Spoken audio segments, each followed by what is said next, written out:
Today is the 16th of April, 2020. Lockdown day, whatever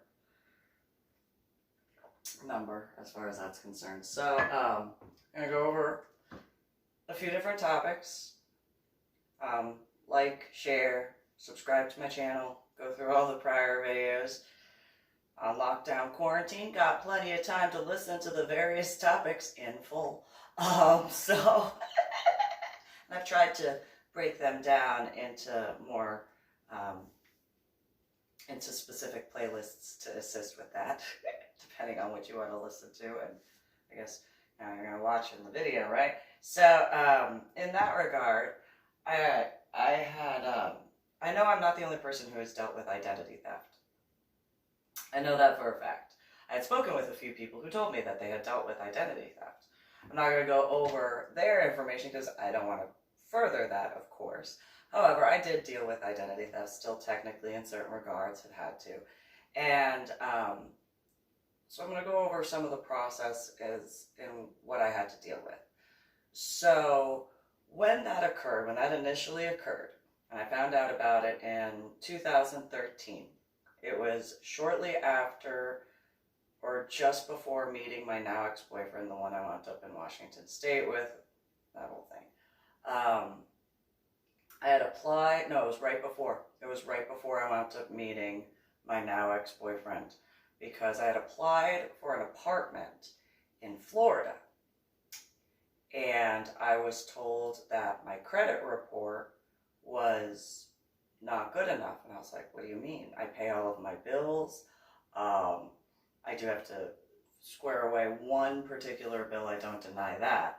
But other than that, I make sure to, like, I'm very CDO on that. And I didn't know that until I got my credit report, that there were problems that began literally the month of the year that my now dead ex-husband died. Like, literally January, I think the information I read, it said something about the account had been opened the 31st of January 2008. I was like, are you kidding me? I had signed up for that LifeLock. Didn't get any alerts. I also didn't know about any of the hacking thing or any of that stuff. And so I had all sorts of stuff, and then wound up being the issues with Cowboys Dance Hall and all that, and meeting my now ex-boyfriend, Jesse Leroy Hoover Jr. And it is a weird coinky-dink now that I think about it, that, you know, I go to look to do that and all that, and I had already signed all of the paperwork as far as the, it was, when I had applied, I had finished the second or third round of paperwork. And I was like, okay, well, this is really happening. This is really happening when it comes to my daughter. And I need to do what I can for my son and I. And I don't think I can be in the area of Texas because of how much that I had traveled throughout. And not an area in the state of Texas that I didn't travel, like in the smaller sections, yes. But the larger cities that you have to go through in order to get from one place to another, there wasn't an area that I couldn't. And it just, I needed to make sure my son was okay, so I figured Florida would be, and I had spoken with people who were like family to me, and the female, one of them, had told me that she had grown up in Leesburg, and I was like, oh, that works out. Like, it's kind of funny. A weird little coinky-dink there. Biological father's last name, originally Lee. So I had applied and denied, and then there was the issues with Cowboys Dance Hall, and then shortly after, and I had told the CPS people, I was like, yeah, I can't, with what's going on, like, I've done so much to try to make sure. I cannot be in the state of Texas now. not until I heal. And by technicalities, I've done what I can. But after what occurred as to this lockdown,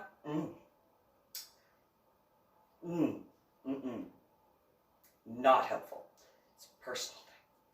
It's not an offense to the entire state of Texas. But unless justice,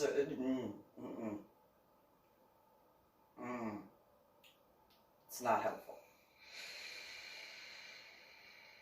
At all. Whatsoever.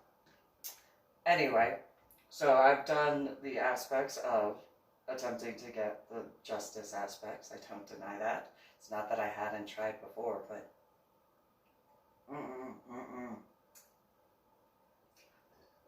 So, I was convinced otherwise. It's not like I could have gotten the apartment anyway, apparently. Also not knowing about the other issues when it came to the stalking and hacking. So going to the aspects of trying to figure out the stuff with the accounts and everything like that, and went into USAA shortly after because of the amount of time on the phone, trying to get that taken care of. I went in multiple times over and over and over and over and over and over again. And then there was a point that now at this point in what occurred, my now ex-boyfriend, Jesse Leroy Hoover Jr., had already discussed the benefits he saw when it came to my temper, when it came to discussing certain things, as far as, you know, what happened to my daughter. And when I would speak about certain things, he had said that when taking the prescription medications, I was much quicker to have a flare-up in my anger. And I looked at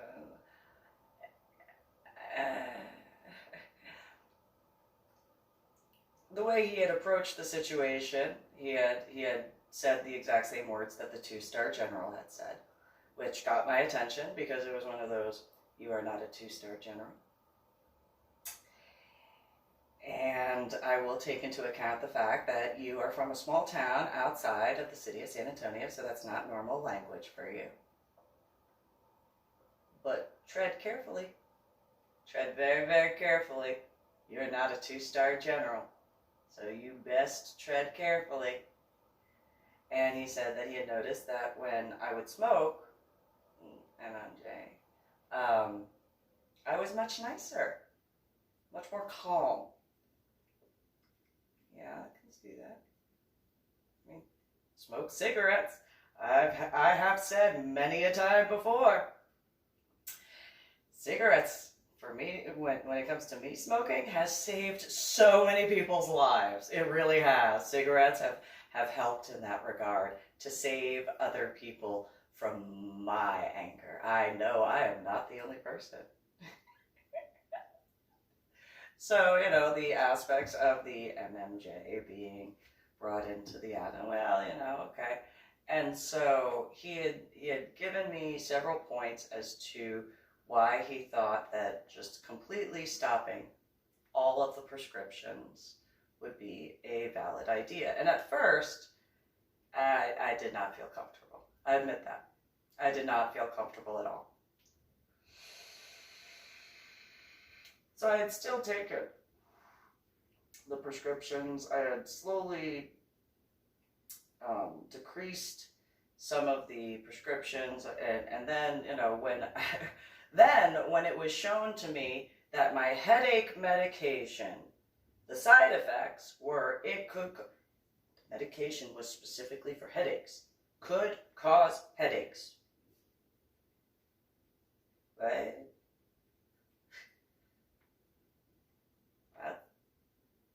I have headaches, and the headache medication is going to cause headaches. Done. Migraine medication could cause headaches or migraines. Gone. No. I don't need that. I deal with it all the time. I don't need more headache pain. I need more migraine pain. I need less pain. Duh. So then, And no offense towards pharmaceuticals, I know that they're, but no, like I already deal with enough pain. I don't need any more with what I was going through at that time. I definitely did not need more pain. Definitely did not. Then the anti-anger pills could cause anger outbursts. Gone.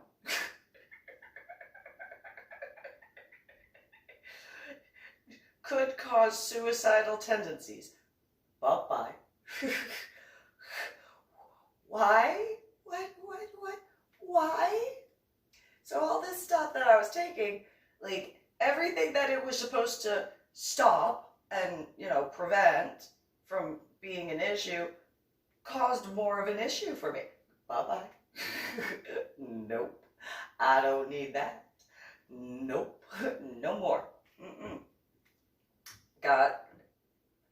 I do not like people who have known me between the times, more in regards to 2005, 2006, through to the time when 2013, very few people actually knew that I had noticed differences with the MMJ. And it took me a very, very, very long time for me to accept that. All of that time. I have made the joke I could kick my own butt, or expletive, for what I had done. Now, because my now ex-husband, my now dead ex-husband, I should specify, he had said that he knew someone in the lab who was growing MMJ for medicinal purposes. And I said, I have scrambled egg brains. I need scrambled egg brains more. It's all I can remember, because before my head injury, I didn't smoke. Nope. I mean, I smoked cigarettes, but not that. And I grew up in New Jersey. I did not know I smoked cigarettes. I did not smoke no special cigarettes, just cigarettes. And so, as straight-laced as could be. Especially from New Jersey. A lot. And so, especially in the 80s and 90s, going to where I did in New York and Philadelphia and Pennsylvania, never having smoked one time anything other than regular cigarettes. That was my rebellion as a child. By technicalities, not very rebellious in that region at all. Not at all. No. And in this day and age, definitely not rebellious whatsoever. That was me being, me trying a cigarette. Ooh, I'm such a rebel.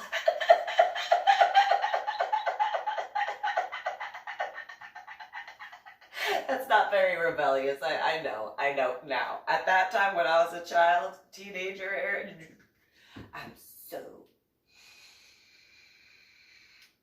a rebel.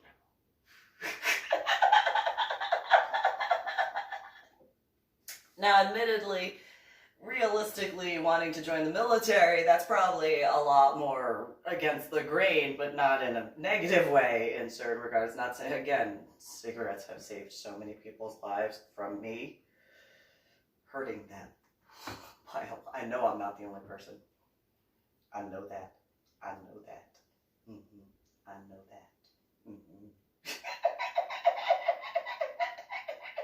Vaping has saved so many people's lives from me hurting them by a lot. I'm not the only person. I know that for a fact.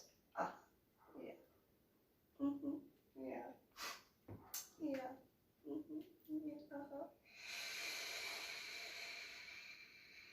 By a lot.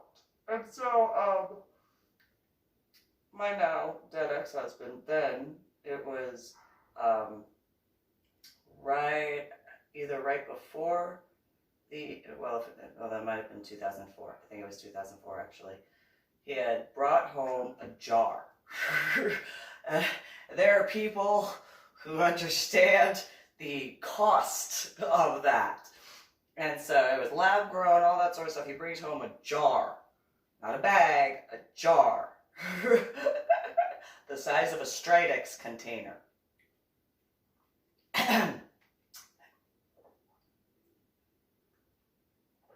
How I didn't clog the toilet, I don't know. But what is that? Oh! No! Take it back. No, you won't take it back. Oh, I flushed it down the toilet instead. Dealt with the conversation from that. That happened multiple times. I really have no idea how I did not clog the toilet at all. I have no idea. Because it wasn't shake, as that's apparently the term now. It was the little bundle stuff, little flowers. I have no idea how I did not clog the toilet, but hey, cool. Definitely wasn't a low flow toilet and high power. Definitely was high power. But yeah, multiple times. As I said, I could kick my own. For that, oh yeah, multiple times, and each week brought that to the house. Yeah, I've told people this, and they've all just, yeah, I know. I know. I got beat for it, so there's the consolation, I guess, that, do that to myself at this point, because now I know that it has helped. But at that time, I got scrambled egg braids. I don't need scrambled egg braids. I had scrambled egg braids. I don't need that. I had a coma and a subarachnoid hemorrhage in the frontal lobe. I do not need more scrambled egg braids. No scrambled egg braids.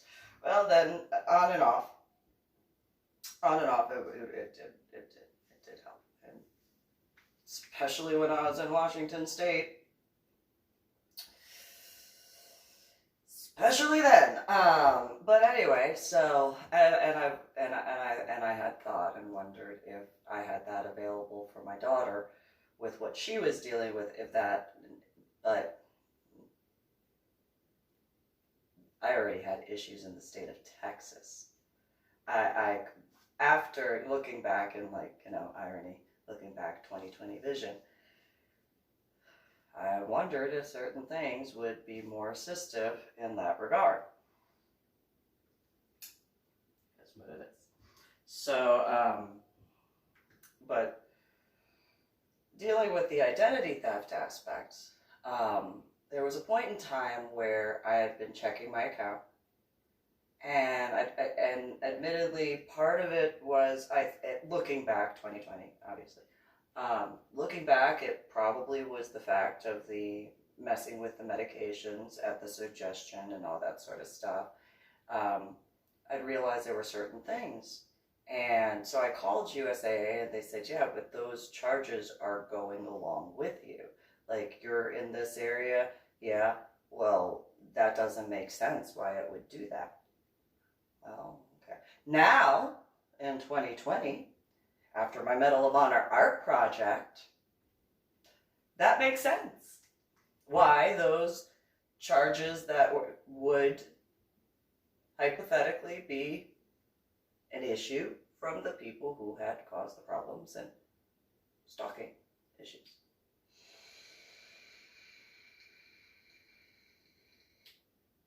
And so, but similarly to, and not the exact same way at all, but certain similarities. So I have discussed in prior videos how after having my children, and then I was over 200 pounds with my daughter, and I breastfed, but I pumped because my children wouldn't latch on. So I was like an E cup. But I was a barely there A cup when I got pregnant. So my breasts did not look like something I was, okay with. I know that there are females who understand what I'm talking about, and males who have been with females who understand what I'm talking about as far as the look aspect. And then having gone from, when I got out of the Army, I think I was, right before I got pregnant, I think I was weighed in at 118 pounds. Then I was over 200 pounds with my daughter. I gained 70 pounds with my son, lost 30 pounds, gained another 70 pounds. I was over 200 pounds with my daughter. And then, with chasing after my children, making sure that they were okay, doing all that sort of stuff, lost it real quick. Lost that weight real quick. But the excess skin. And so went in for an appointment, and I think around 2004. And I've discussed this in prior videos, and I wrote about it, where I could have been put on a list for a consultation and then all that sort of stuff. And my first thought was it was going to take away from appointments from people who actually needed that. I knew people in medical hold unit who had burns from whatever occurred. I couldn't take that appointment set, especially after 9/11 occurred. I chose to have my children. I chose to. So I wasn't going to take that from those who had been in situations. Yes, they chose to sign the dotted line for whatever choice they did.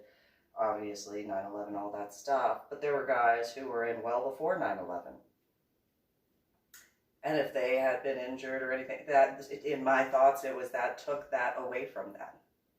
And they had done much more than I had. I didn't graduate basic training. They obviously did. They were doing stuff, and then something happened. So all of the consultations because it would have been 2 sets of consultations. It wouldn't have been, because people who know military healthcare, they understand that. It would have been consultation for the breast augmentation and a consultation for the tummy tuck. And all of those appointments and stuff like that. And I was like, no, I can't do that. Nope, I feel bad at the fact that I have this appointment right now for a referral for the consultations. Like, that just, nope, I can't do it. Can't do it at all. I can't. Nope, I can't. Nope, nope, can't do it. Don't put my name on the list. Not for that. Nope, can't do it. Not with that. And we hadn't even gotten, as in the United States of America, we hadn't even really hit a peak yet. Back in like 2004, the end of 2003, beginning of 2004, we hadn't even hit the peak. It was like, nope. I know that it's going to take multiple. Nope, not going to do it. Not going to do it. There are guys that, nope, I can't. I cannot morally or ethically do that. So, not the exact same, but in regards to when going as far as USAA and the identity theft, it was one of those, more and more time, not only just going in, but also calling them and all this sort of stuff. And it was like, I know I'm not the only person who has dealt with identity theft. I can't be. And so as stuff was going on, mind you, that's 2013 with the identity theft, finding that out, get into the apartment complex in Vancouver, and still dealing with stuff.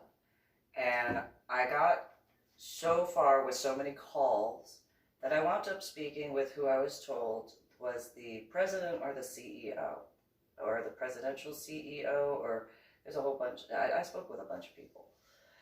And I had the extension for the direct, contact for that. And I explained the situation, and I was like, I know that there's a lot of stuff you deal with and whatnot, but I'm medically retired from the Army. I technically have the time for I didn't really, not realistically, but in comparison to the guys that active duty overseas in the field, even on U.S. soil, but do it, they don't have the time for this. They do not have the time for this.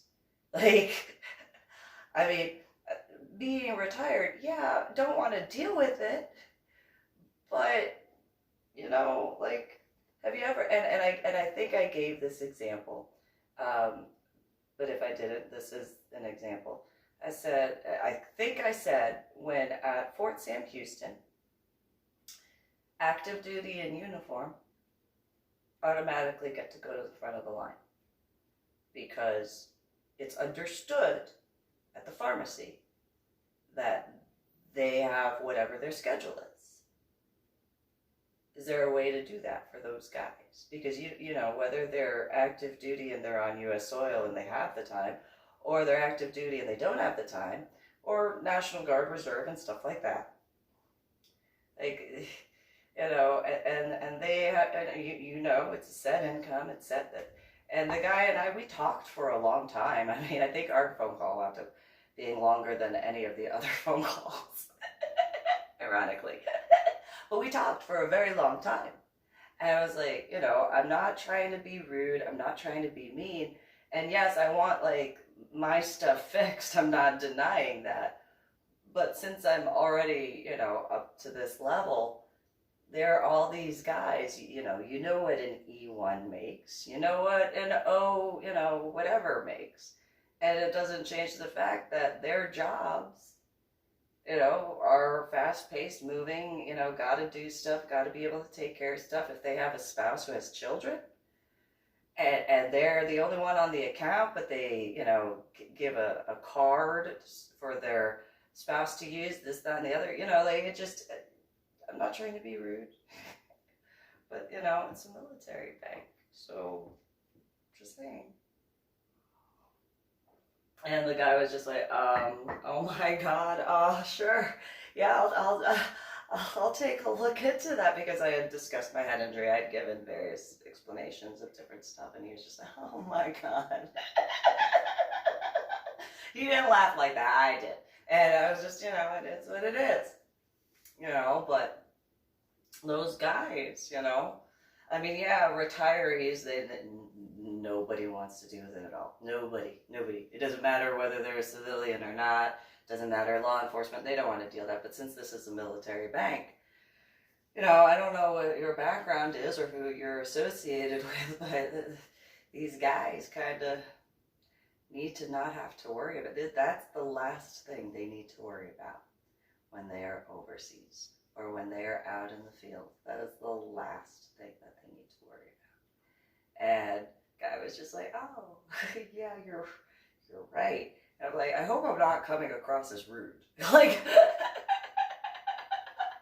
I really hope, like, I'm being, like, you understand that I'm being respectful and stuff. And yep, I was like, okay, because I figured since I apparently have the direct line to the president, CEO, whatever, top corporate stuff, might as well, which similarly in regards to the memorial service aspects and going up the chain of command for medical hold, which turned into warrior transition unit and stuff like that. Irony of ironies on that. And so,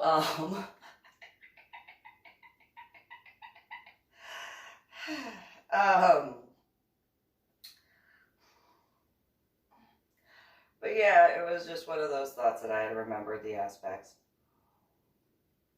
of the, the traveling aspect. Why would it, I don't know. Now, in 2020, once again, in 2020, looking back, probably because, you know, that whole targeting thing at the Cowboys dance hall, and that's obvious. And then the aspects of the identity theft and all that, and tying all that together. And, you know, I mean, I know it seems, probably comes across as a little, like, much, but at the same time, I also know that there are plenty of guys who have certain backgrounds that actually have the backgrounds that would not necessarily, not that they should be targeted, obviously, but they have. And I mean, there are some that haven't, but there are plenty who have. I mean, I would guesstimate there are plenty of guys who, back in certain after certain conflicts and war, were like, I really think that so and so is trying to get intel, and you know, it wasn't that they were actually conspiracy theorists. It was they were actually dealing with people who were trying, and usually civilians trying to get intel that they didn't have the qualifications to have.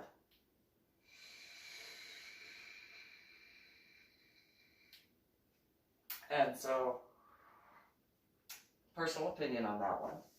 But yeah, so as far as closing up with the final aspects, yes, there. I do not deny that MMJ. I really don't like talking. I really don't. Again, people who knew me, especially in those times in the state of Texas. Number one, I didn't want to upset anybody in the state. I don't want to upset anybody, but in the state of Texas, I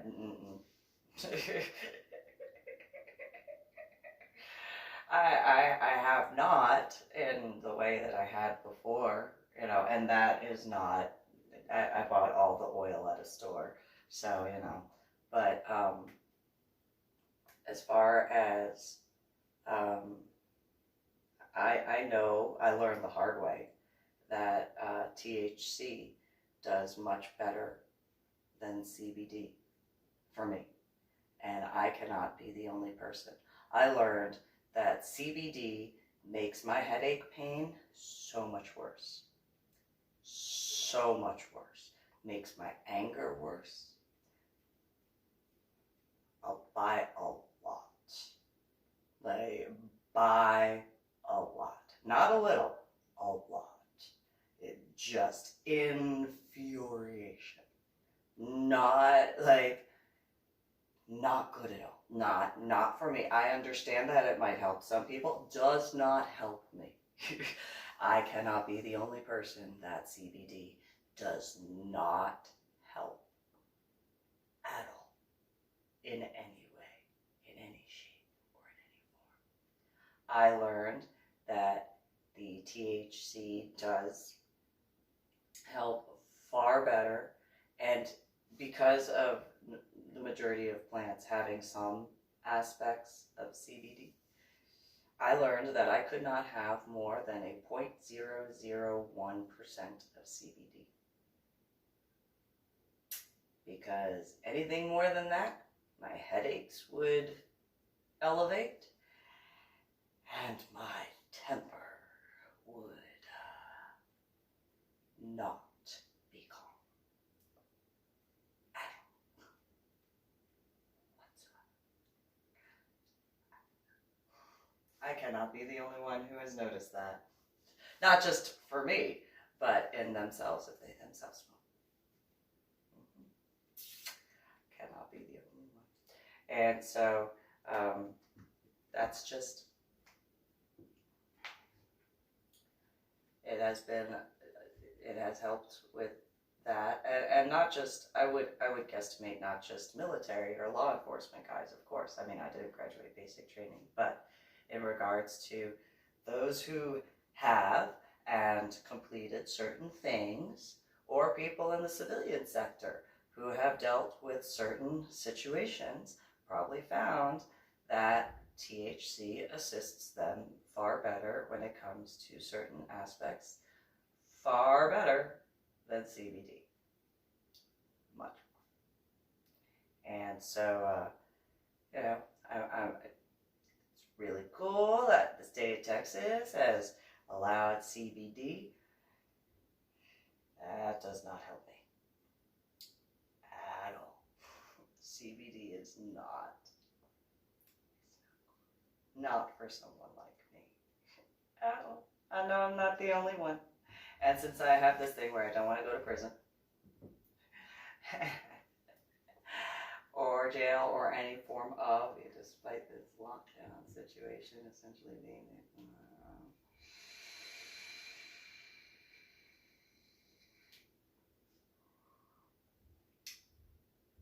the equivalent of, for anyone that does not see that, yes. And with the fact that the amount of cases for the so-called coronavirus are so minimal in comparison, I have made a reference before where there was the overreaction when it came to the HIV and AIDS. And it's not the exact same thing, obviously, but in certain regards, you could see certain similarities of the way people are responding. Maybe not the exact same as back whenever that broke out, but certain similarities. Stay so many feet apart, don't do this, don't do that, treat people without, and so I can't be the only one who has noticed that. So on that, I will end this video. Like, share, subscribe to my channel, go through all the different videos, there's plenty. Have a good one.